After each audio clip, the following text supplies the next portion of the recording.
Saudara, kita harus memperhatikan bahwa kita harus sampai ke garis akhir. Yang menjadi kesulitan bagi kita itu apa? Di tengah jalannya. Bukan permulaannya dan akhirnya. Yang di tengah jalannya ini yang repot. Nah, ada 3 hal yang Tuhan tanamkan dan berikan kepada saudara dan saya. 3:30 tadi Tuhan sudah bangunin. Terus Tuhan berkata, sembahyang. Saya cuma, oke Tuhan, saya datang, saya sembahyang, mengembah. Terus Tuhan bilang, kamu nanti berbicara ini, Tuhan berkata. Tentang penghakiman. Nah, padahal ada ayat Alkitab berkata, jangan kamu menghakimi. Nah, tapi lucu saudara. Nah, ini makanya itu kadang-kadang itu kita tidak bisa mengerti. Ya, ada 3 hal, 3 penghakiman supaya yang supaya saudara itu nanti lihat. Supaya saudara ini bagaimana supaya saudara sampai ke garis akhir. Jadi pertama adalah penghakiman akhir. Itu domba dan kambing. Udah tidak ada kesempatan lagi bertobat. Yang kedua, penghakiman selama saudara dan saya di dalam dunia. Masih ada pertobatan, masih ada kesempatan. Nah, yang ketiga, ini yang saudara harus perhatikan. Hakimilah dirimu sendiri. Aneh dah? Jangan menghakimi. Tapi Tuhan mengatakan justru. Yang ketiga ini, kamu harus sadarkan anak-anakku. Hakimilah dirimu sendiri. Nah, kita akan berbicara, mengapa Tuhan? Justru Tuhan mengatakan, karena aku mengasihi anak-anakku, ini yang aku berikan. Ini yang aku berikan. Yang pertama, yang ketiga kita bicara kebalik sekarang. Yang ketiga. Yuk kita buka dulu di dalam 1 Petrus pasal yang keempat. 1 Petrus pasal 4 mulai ayat yang ke-12. Saudara-saudara yang kekasih, janganlah kamu heran akan nyala api siksaan yang datang kepadamu sebagai ujian. Seolah-olah ada sesuatu yang luar biasa terjadi atas kamu. Sebaliknya bersukacitalah sesuai dengan bagian yang kamu dapat dalam penderitaan Kristus. Supaya kamu juga boleh bergembira dan bersukacita pada waktu Ia menyatakan kemuliaannya. Nah, ini yang pertama, saudara. Jadi, tadi urutannya yang ketiga, sekarang itu yang kita bicarakan lebih dahulu. Nah, mengapa Tuhan mengatakan kepada kita, hakimi dirimu sendiri? Padahal Alkitab berkata, jangan kamu menghakimi. Nah, jadi kalau saudara itu terima firman, saudara harus tahu. Maksudnya Tuhan, firman itu untuk siapa dan bagaimana.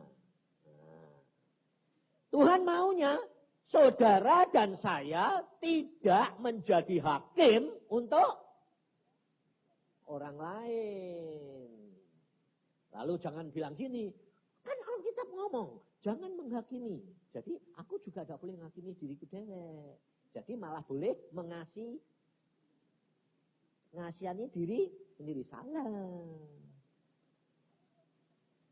Lalu Tuhan mengatakan kepada saya, bilang, apa Tuhan? Belajarkan umatku, hakimi dirimu sendiri.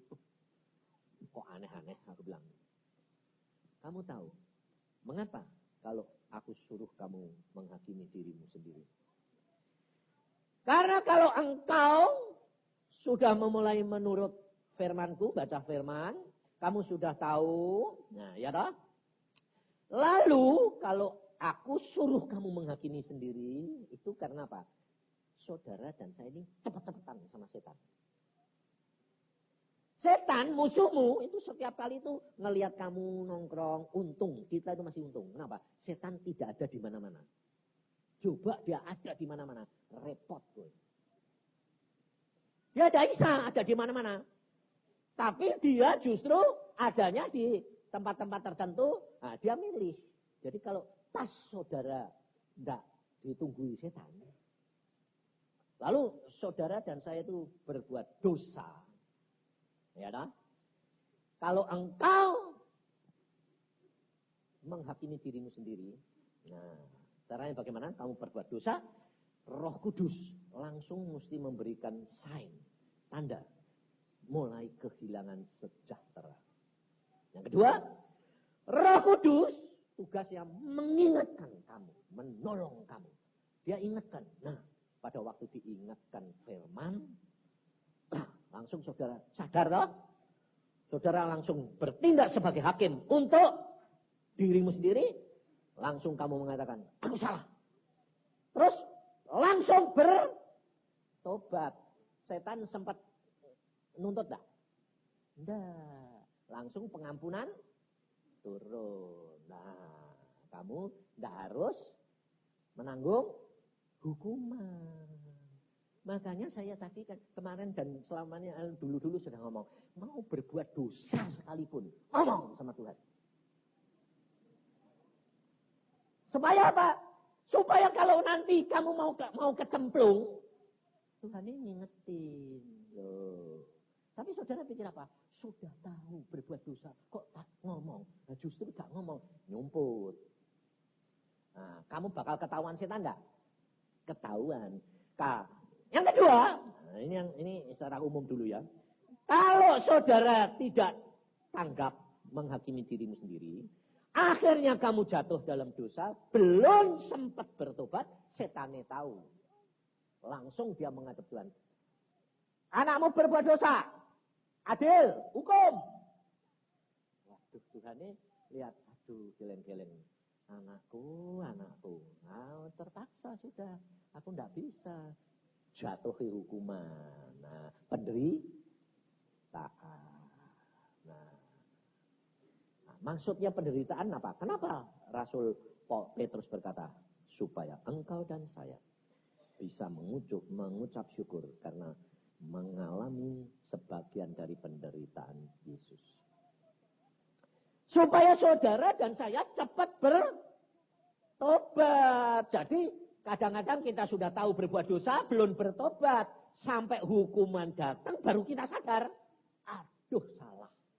Tapi sudah terlanjur. Vonisnya diketok. Dok, hukum. Nah, dagingnya dihukum. Nah, lalu kamu bertobat. Tuhan ampuni aku. Tuhan Yesus bilang, oke, sudah tak ampuni. Jiwamu tidak akan binasa.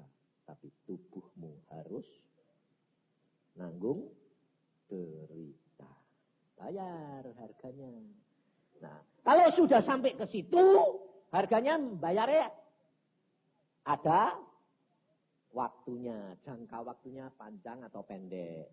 Nah, ukurannya, dosa itu ukurannya apa? Alkitab berkata, yang tahu sedikit, dituntut sedikit. Yang tahu banyak, dituntut banyak. Yang dipercayakan banyak, dituntut lebih banyak. Jadi saudara tahu, kalau kamu tahu firman banyak, dituntut banyak. Lalu kamu ngomong, kalau gitu tahu sedikit aja, Pak. Supaya tidak dituntut. Itu namanya bodoh. Bodoh. Nanti masuk surga sekedar ngemper. Bodoh. Sebab apa saudara? Sebab setiap orang punya jatah. Jadi saudara jangan khawatir. Saudara sama saya pasti kalah. Tidak mungkin. Belum tentu. Saya sendiri nyadari. Aku sekarang ini tambah dekat gini nih. Umurnya sudah 66an, sudah dekat. Kalau saudara merasa masih muda, masih panjang. Itu sombong meneh. Sing tahu siapa adek itu besok ndak gym. Loh ini di Bandung teman saya. Suaminya seorang dokter gigi. Saudara tahu. Dia nganter istrinya pergi tenis. Lalu dia bilang gini, nanti jemput ya mah? Ya. Ayo dadah. Pulang. Setelah pulang dia ngambil map ya, tasnya pergi ke kerjaan, sampai di kerjaan, kepalaku kok pusing. Pulang lagi. Nak mau naruh tas, udah ada keburu jemput istrinya. Pusing-pusing gledek, game. Enggak ada orang tahu. Anaknya enggak tahu, istrinya enggak tahu.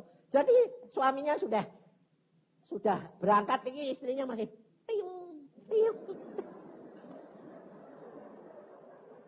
Gak ngerti, saudara. Gak ngomong lagi. Mbok yang ngomong. Kalau mau dijemput. Tapi kalau engkau dekat Tuhan berkenan, bakal dikasih tahu enggak? Kasih tahu. Musa mau pulang, Tuhan bilang, naik ke atas gunung. Harun mau pulang, naik ke atas gunung. Abraham, Iska, Yakob, pesan buat anak-anakku, anakmu. Tuhan itu luar biasa, saudara. Sebab Alkitab berkata apa?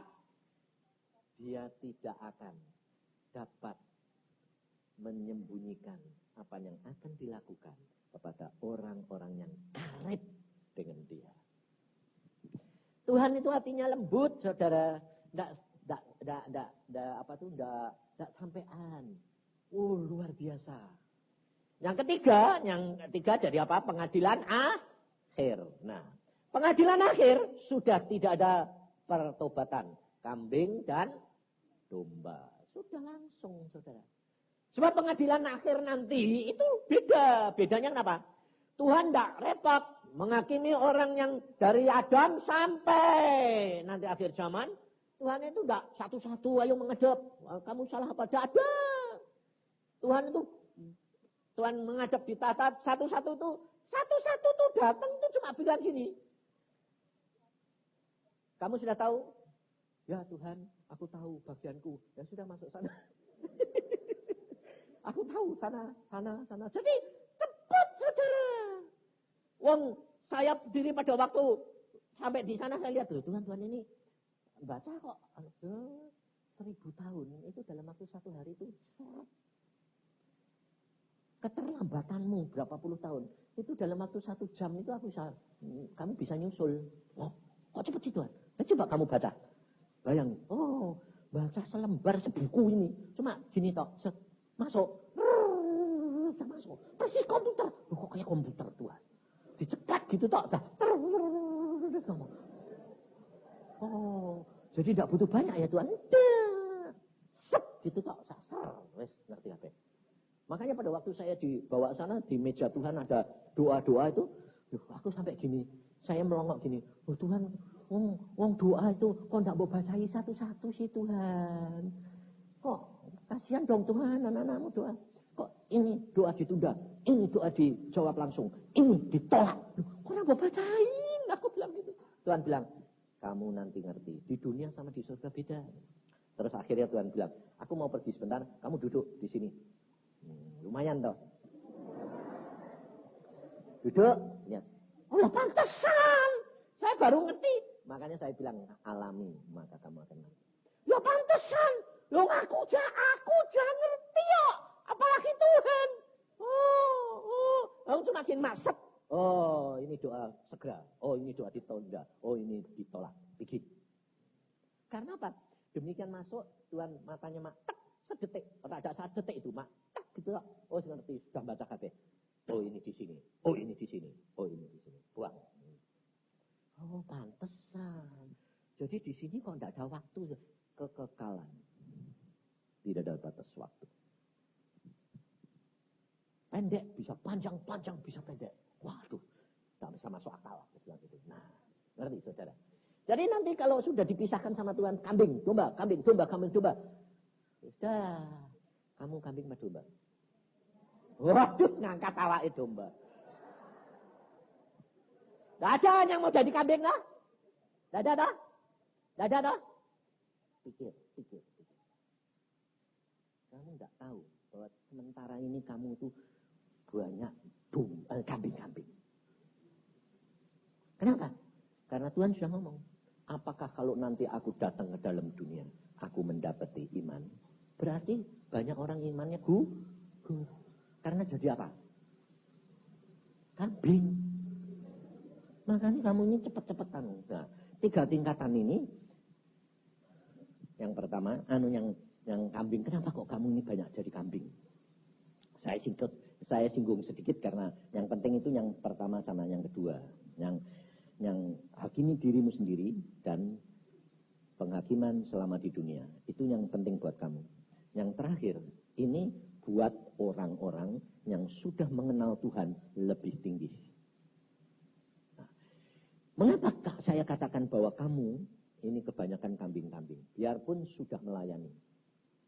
Sebab pada waktu saya doa, jam 3 sore Tuhan berkata, Yusa, kamu tahu, kambing dan domba. Nah, kenapa Tuhan? Saya juga ditanya, saudara. Kamu sudah melakukan apa? Aku tidak melakukan apa-apa.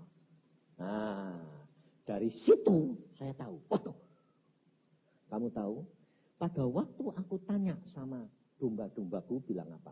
Ayo kita lihat. Di dalam Matius 25. Ayat 34 dan 35.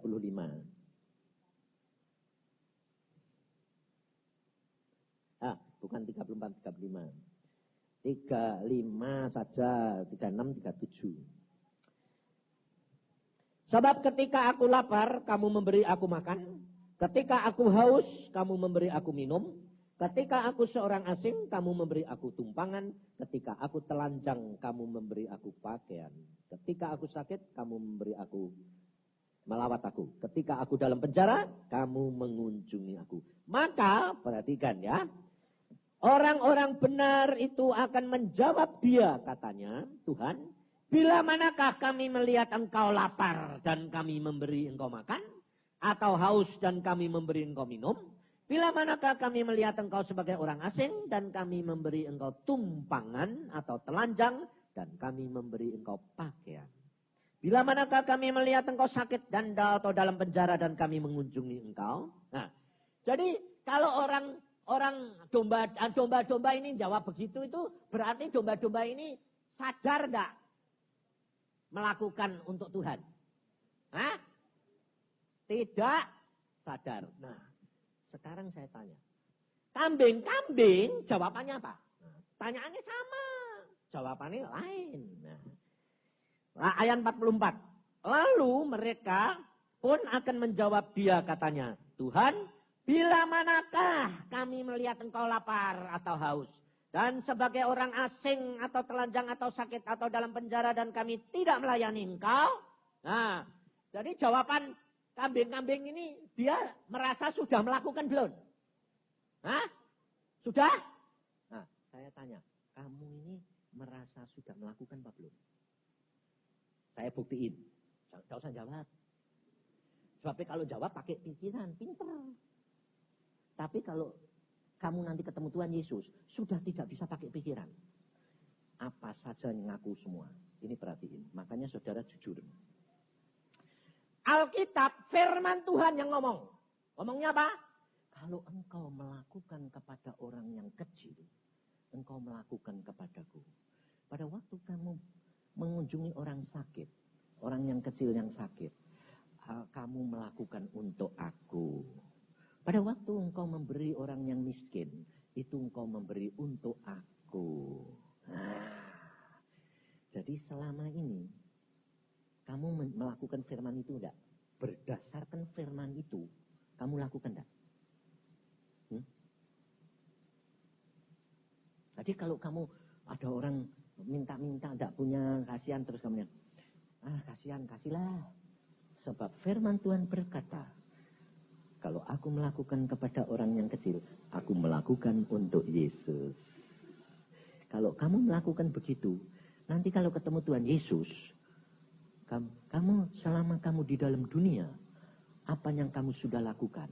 Pada waktu aku sakit, kamu tidak kunjungi aku. Pada waktu aku dalam penjara, kamu tidak melawat aku. Kamu jawabannya apa? Berdasarkan firman, kalau kamu melakukan kepada orang yang kecil, kamu melakukan kepadaku. Jawabanmu apa? Sudah melakukan apa belum buat Tuhan? Hah? Sebab hamba-hamba Tuhan, pendeta terutama, berilah, maka kamu akan diberi.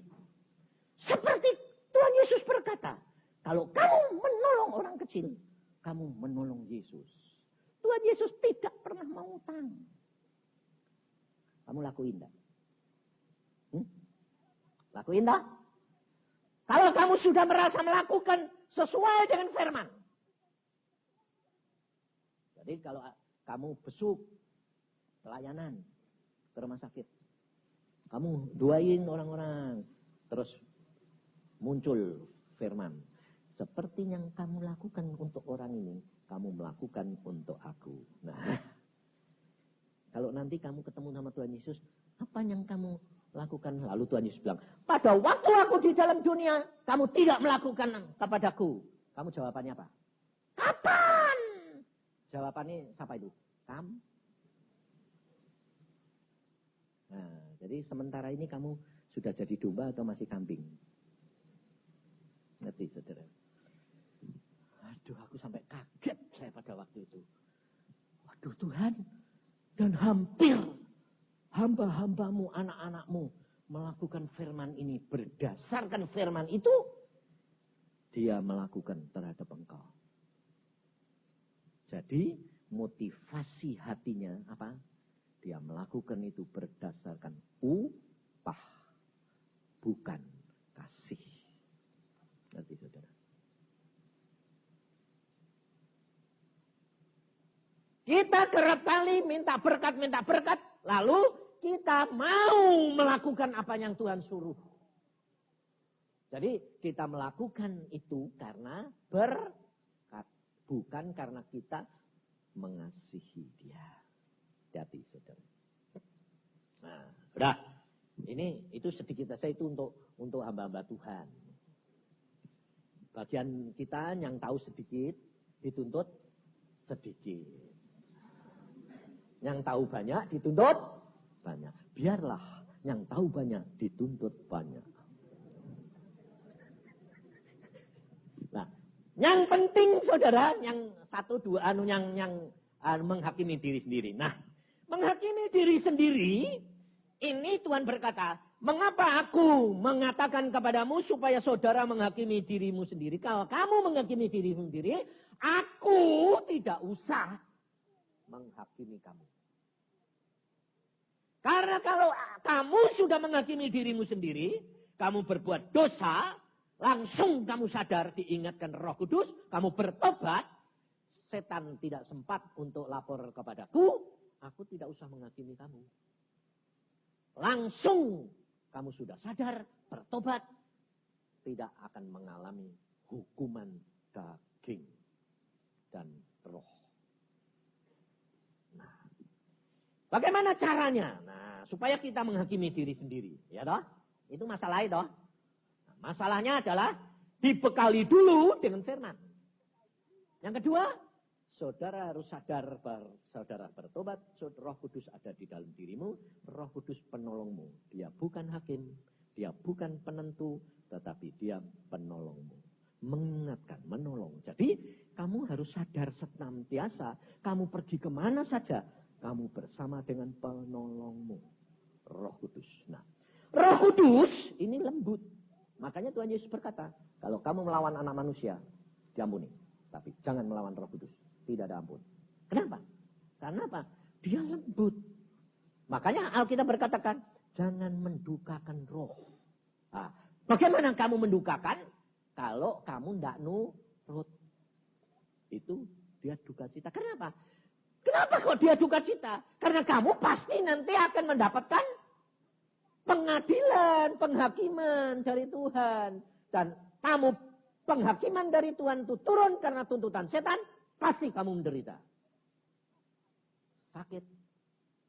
Kerugian. Bayar segala sesuatu. Nah, kenapa? Kok Tuhan itu kok kerap kali kok ngajar kita tuh sampai gepeng. Nah, karena dagel ini bandeli ini loh. Disentik sedikit enggak terasa. Dijeblek. Cuma begitu. Wah, akhirnya dia ambil gebuk. Nah, aku bilang, loh Tuhan, engkau kan kasih. Mengapa? Nah, Tuhan bilang apa? Rasain lu. Makanya Rasul Paulus bilang apa? Tuhan hancurkan dagingnya, selamatkan jiwanya. Ngerti saudara? Maka dari itu sebelum terlambat jangan. Saya ngalamin, saudara itu enak sama Tuhan. Enak banget. Udah. Saya itu pada waktu hidup dengan Tuhan itu, loh aku bilang, Tuhan, kok sini salah, sedikit kok salah. Hidup orang tahu bener. Tuhan bilang, kalau kamu tuh diajar, itu tandanya ku itu anakku. Kalau tak biar ke itu anaknya orang lain.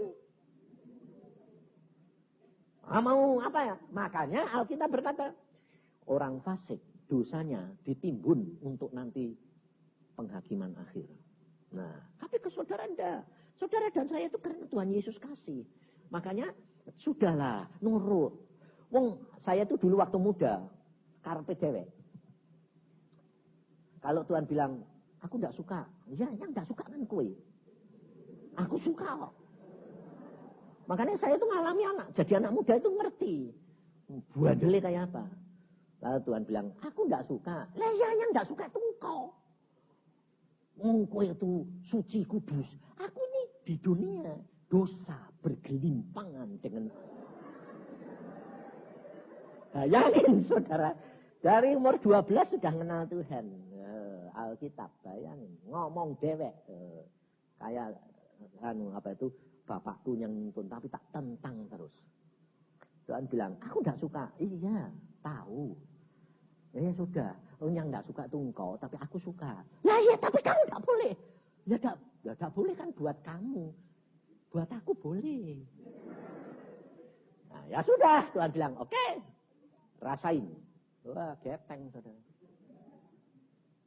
Ngerti enggak?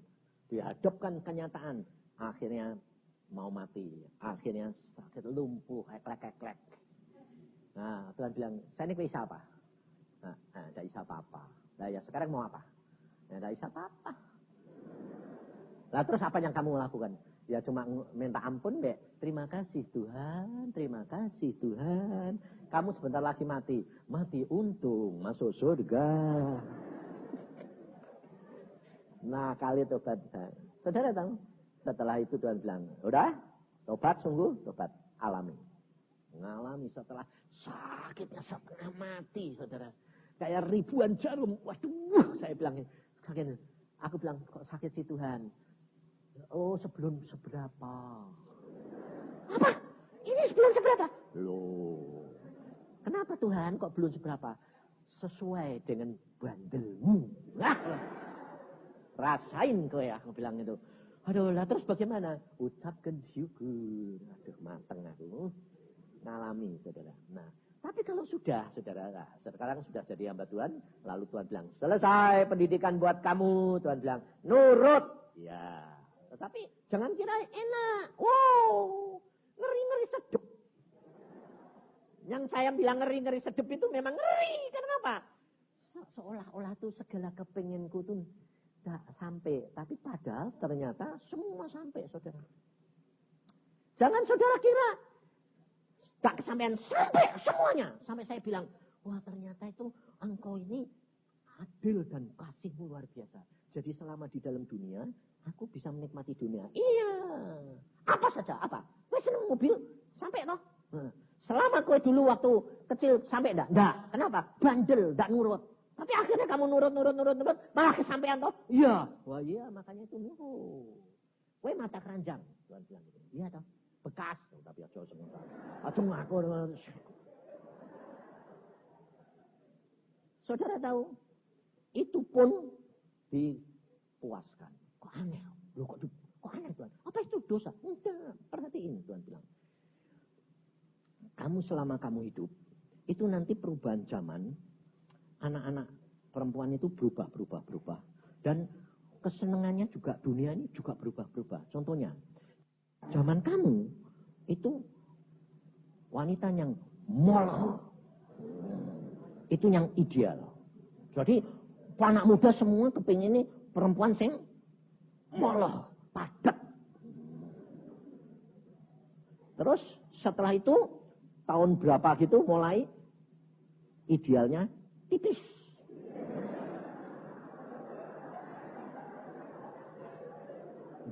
Loh ya toh, zaman itu ada toh tipis. Tipis. Sampai mepet semua. Nah, memang tipis. Tidak ada, lekuannya hampir tidak ada. Tipis. Jadi yang punya gede-gede dipencet-pencet sampai tipis. Ya itu memang gitu. Ngerti tidak? Nah, nanti setelah itu Tuhan bilang, kembali lagi lah. Makanya model rok kan panjang, pendek. Panjang meneh, kuat, panjang. Kabar itu kebanjiran.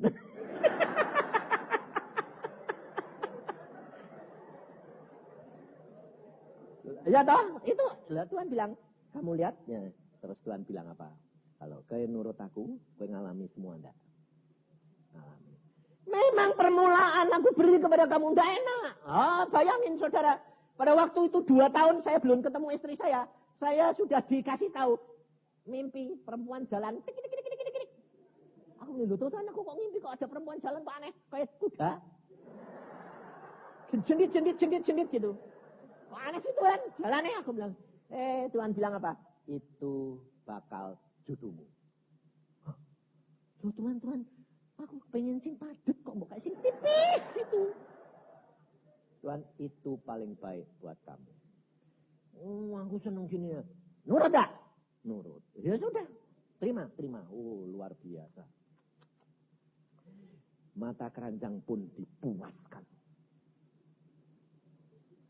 Pada waktu model tipis, aku sudah punya.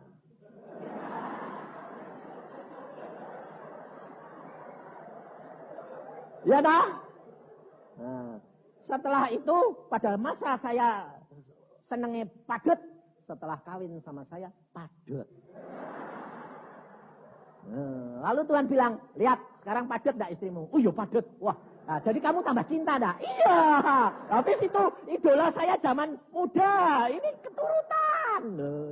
Keturutan sayang terus. Ngerti enggak? Saudara tahu. Lalu sekarang bukan padet, subur.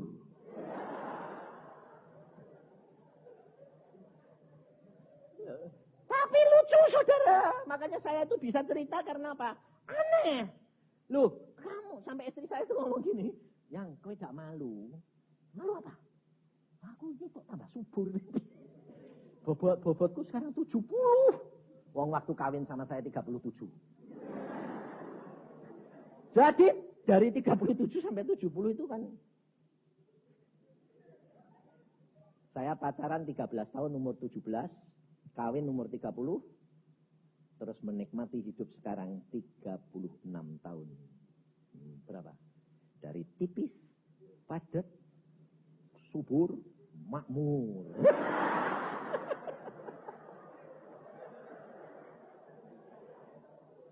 Tapi anehnya saya bilang, aku kok gak malu tuh yang.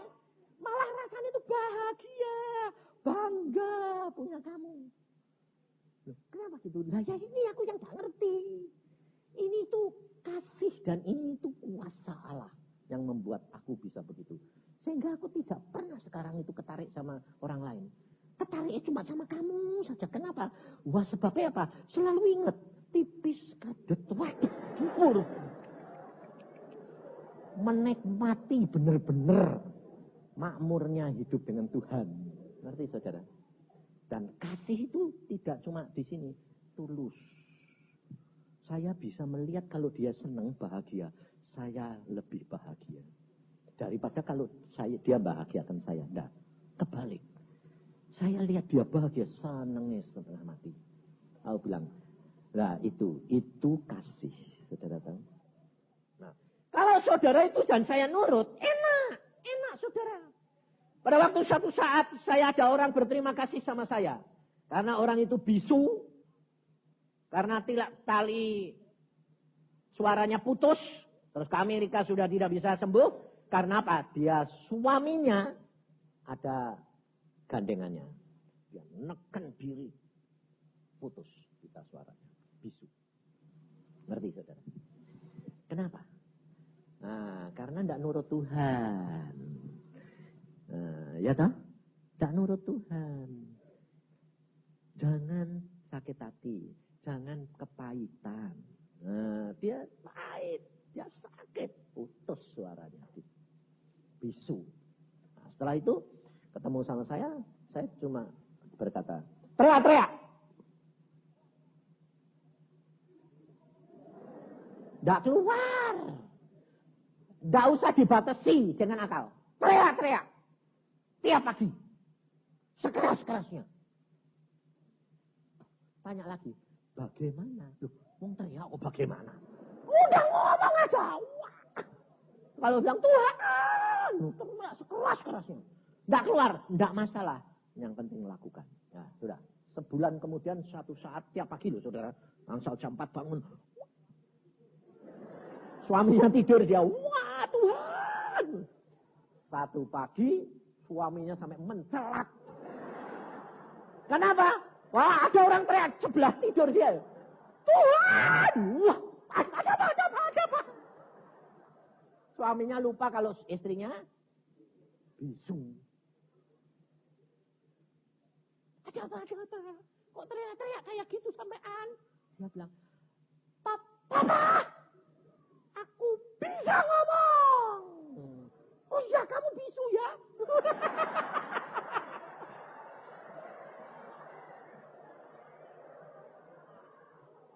Baru sadar istrinya bisu.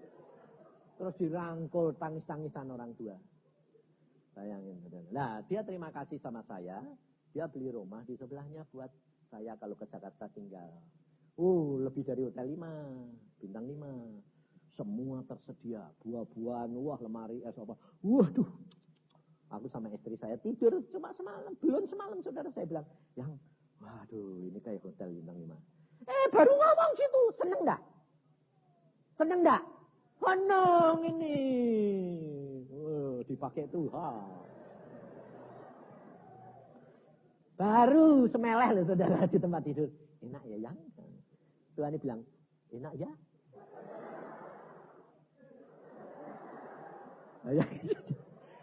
Tuhan cuma ngomongnya apa? Enak ya? Aku bilang, Tuhan, kenapa aku tidak suka? Mengapa Tuhan? Dia berterima kasih kepadamu lebih daripada berterima kasih kepadamu. Langsung saya ngomong sama istri saya, yuk yang angkat koper. Loh kenapa yang? Tuhan ini tidak suka. Timbang kita nanti ditolak. Sudah lah ya. Yang punya bilang, loh Pak mau kemana? Maaf, Tuhan ini tidak suka. Tuhan ini cemburu. Kenapa? Kamu terlalu manjain saya. Jangan gitu dong Pak. Sorry ya, angkat kaki. Sudah itu, sudah saudara. Dia tetap baik sama saya. Sampai sekarang baik. Terus dia ke Amerika pulang bawa olgul. Pak, ya enggak apa-apa Pak ini. Oleh-oleh kok Pak. Tak pakai, bagus. Aku bilang, api. Tuhan jawabnya apa? Api ya.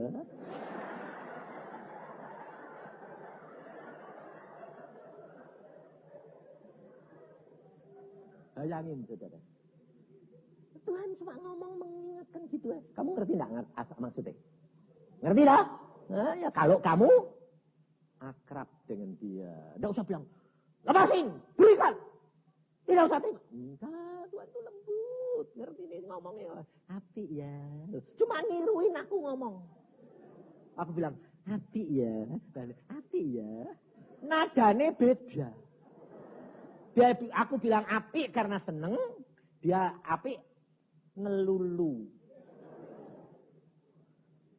Aku bilang, aduh. Tak copot lagi. Maaf ya. Kasihkan hamba Tuhan yang lain. Lupa. Saya kan cuma berterima kasih. Lah Tuhan ini tidak seneng kok. Daripada aku ditendang. Udahlah. Saudara tahu? Yang membuat tali gantungan untuk hamba Tuhan siapa? Dirinya sendiri atau orang lain? Ngakimin meneh kurang ajar. Kalau dia tidak dikasihi, ya tidak bakal tahu dia ini ngerti tahu dia salah. Siapa sih nyamarai?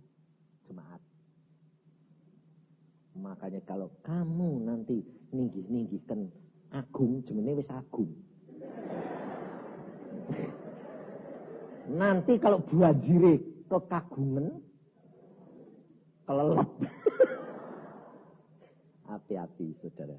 Kamu mesti menjadi pendoa, bukan memasang jerat. Boleh berterima kasih. Tidak salah. Saudara memberi, boleh. Tapi periksa hati. Motivasi hatimu tidak boleh. Kamu lebih berterima kasih kepada Tuhan. Kita itu cuma apa? Alat. Jangan mencuri kemuliaan Tuhan. Ngerti saudara? Lalu yang kedua, hukuman. Makanya kalau saudara itu bergaul karib penghakiman, itu tandanya rendah hati. Jadi kalau kamu menghadapi segala sesuatu, yang paling pertama apa? Menghakimi diri sendiri. Mengapa dia bertindak begitu? Pasti Tuhan itu punya maksud buat mendidik aku. Aku yang salah. Kalau ada orang nyakiti hati kamu, kamu harus bertanya. Jatuhkan penghakiman pada dirimu. Dia berbuat begitu, pasti aku suruh lihat apa yang ada dalam diriku. Kalau aku masih sakit hati, ada kesombongan, ada kasihan diri sendiri, ada mengasihi diri sendiri. Tetapi kalau Tuhan sudah mengingatkan kamu tidak mau, akhirnya kamu jatuh ke dalam penghakiman oleh Tuhan. Nah, penghakiman oleh Tuhan bagaimana? Kalau kamu sudah berbuat dosa, kamu kalah cepat sama setan. Sudah lapor, Tuhan sudah menjatuhkan hukuman. Nah, di dalam kamu menanggung derita, kamu bertobat. Habis itu, ucapkan syukur. Terima kasih Tuhan, aku menanggung derita ini. Karena kasih-Mu. Supaya aku tidak nanti dihukum di neraka. Tapi dihukum di dalam dunia. Dalam dunia daging yang sangat terbatas waktunya. Terima kasih. Terima kasih Tuhan. Terima kasih. Nah, itu tandanya mengagungkan Tuhan. Allah tidak tahan. Dan dia bertindak buat kamu dan saya. Hukumanmu dikasih gerasi. Pendek. Tapi kalau kamu bilang, mengapa? Bukan Tuhan kasih. Kurang ajar, tambah terus. Sebab setannya nuntut lagi, tambah terus. Sampai gepeng. Ngerti gitu. Nah, yang kedua, saudara. Kita kerap kali tidak sadar. Tidak sadar. Berbuat dosa tidak sadar. Contohnya ada seorang perempuan. Dia cinta Tuhan. Suaminya belum bertobat. Karena dia ini doakan suaminya terus. Wah, akhirnya dia ngomong. Tidak sadar. Ngomongnya apa? Papa, pokoknya aku tidak mau mati. Kalau kamu belum bertobat. Sebetulnya ngomong gitu itu baik enggak? Tujuannya. Baik. Akibatnya bayar harga. Apa saja perkataanmu, nasar janji, kamu harus membayar harganya.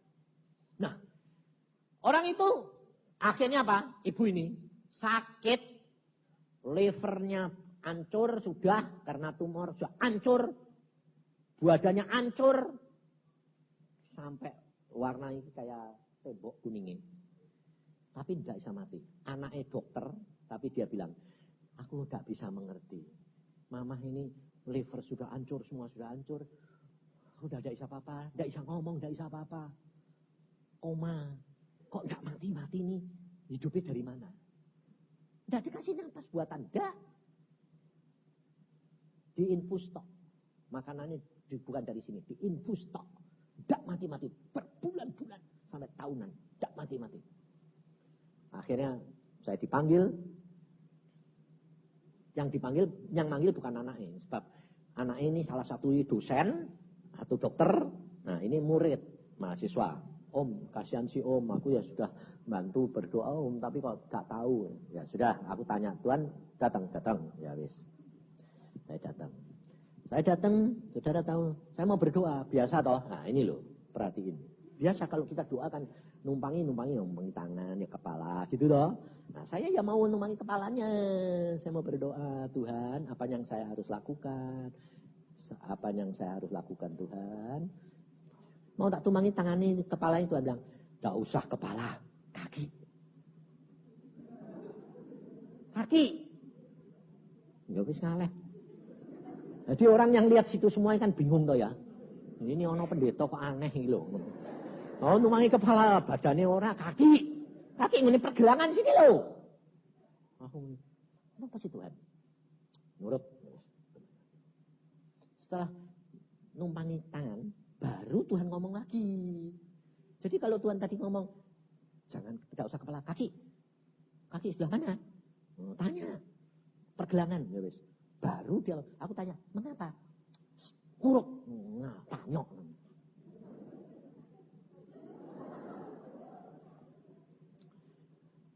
Kakinya itu terikat ke belenggu. Yang belenggu siapa Tuhan? Setan.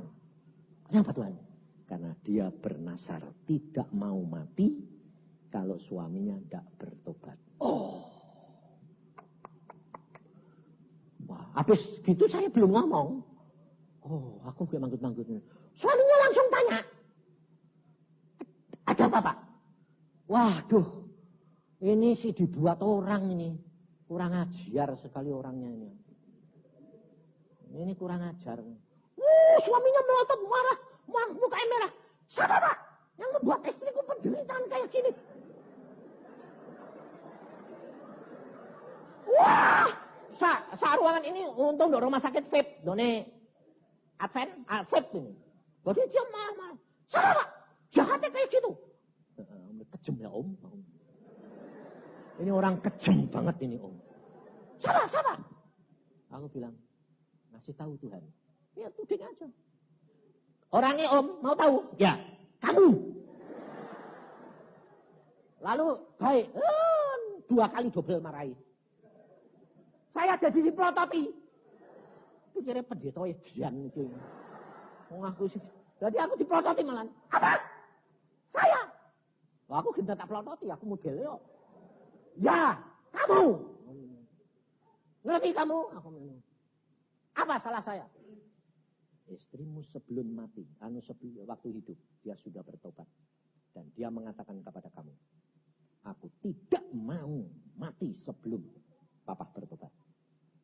Kamu jawab apa pada waktu itu? Ya. Kamu sampai sekarang tidak bertobat. Dia tidak akan mati. Kamu kejem amat. Habis itu langsung nangis kayak anak kecil, saudara. Seperempat jam nangis terus. Aku bilang, percuma gue nangis. Bertobat. Ngaku. Bagaimana caranya? Ngomong. Dia sudah koma. Dengar. Aku bilang, ngomong. Aku minum. Dia ngomong, nangis. Mama dirangkul. Ma, aku hari ini, saat ini nanti pulang dari sini. Aku menghadap pendeta. Aku bertobat. Mau dibaptis. Mau masuk gereja. Aku bertobat, Ma. Orang yang koma. Tarik napas, keluar air mata. Saudara, dia tarik napas. Keluar air mata. Dia dengar. Dan dia sudah sekarang dilepaskan dari belenggu nasarnya. Tuntutan setan. Ome bertobat. Terus anaknya gendi. Terus bagaimana Pak? Kapan mati nih? Kurang ajar.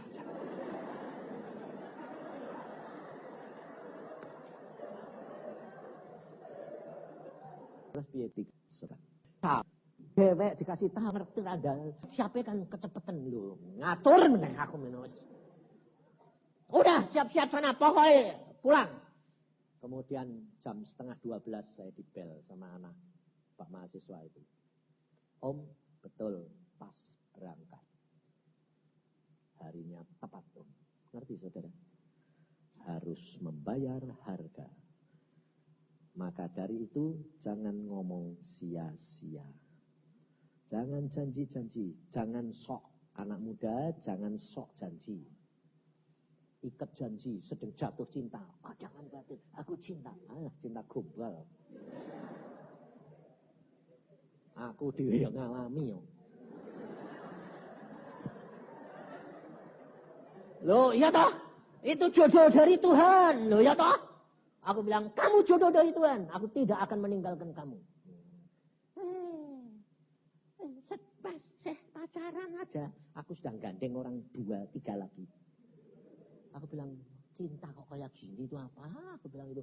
Lalu Tuhan bilang, lihat, kau itu bagaimana? Aku nggak mau Tuhan, tapi mau. Loh, nah ini bawaan. Aku ini turunannya siapa sih Tuhan? Kok kayak gini? Habis kalau lihat tuh kayak wong kesedot, ndak iso. Kowe dapat serbuke jualan, tak apa juga. Cuma buat lihat-lihat gitu dah. Aku sembahyang Tuhan, tolong Roh Al-Kudus masuk. Mengingatkan saya pada waktu ke surga. Aku bilang, loh ada apa? Ini caranya. Mengingatkan kita doa dalam kesulitan. Mengingatkan. Roh Kudus ingatkan. Loh Tuhan, kok kamu mengingatkan aku pada waktu ke surga? Lihat jalanannya Mas. Langsung timbul. Ya Tuhan, aku butuh berapa ratus juta. Tapi kalau kamu mau, masih surga itu murni. Wes lah Tuhan, krikile wae lah, tendang. Cukup aku.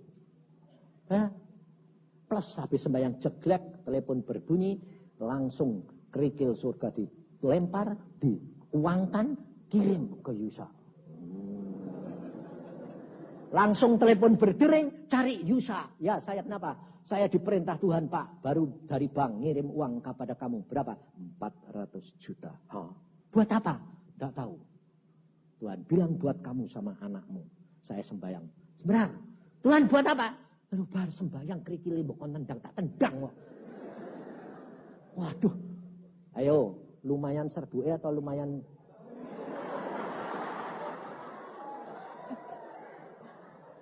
ayo, enak mana? Enak kerikil tau ya. Oh, saya belum pernah ketemu si Daryl, belum pernah tahu, tapi saya sudah mengalami tahun 98. Kerikil ditendang, langsung masuk jadi duit. Enak, enak itu toh. Dari itu saudara, kalau engkau dan saya melakukan apa yang firman Tuhan katakan, semuanya kamu akan menikmati. Luar biasa. Tapi satu, hakimi dulu dirimu sendiri. Itu yang akan membawa kamu sampai di tengah jalan. Tapi kalau kamu sudah dihakimi dalam dunia, tetap mengucap syukur karena Allah berkata, engkau dihukum di dalam dunia, tapi tidak di neraka. Ucapkan syukur, maka Allahmu